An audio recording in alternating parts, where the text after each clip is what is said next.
with masarap na siopaw. Ito lang ako nakakain ng iba't ibang klaseng siopaw mga kabebe loves ko, kaya finingers ko na. Kagaya din ba kitang kapag nakakita ng siopaw ay kinakabahan? Well, ito na mga bebe loves ko. Sabihin ko na kung anong dahilan bakit ako kinakabahan. Unang kagat, charan!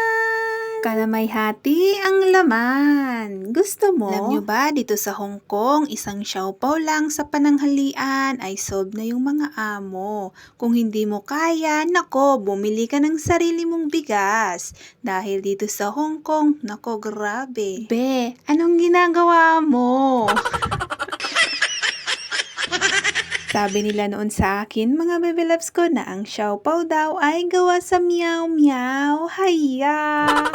Kaya dito mga bebe loves ko, nung unang kita ko sa siopaw ni Lola, ay kinakabahan na ako. Ang nasa isip ko talaga noon mga bebe loves ko, na ang siopaw ay gawa sa may pusa. Kung hindi pusa, aso. Kung hindi aso, daga. Ay nako, niha!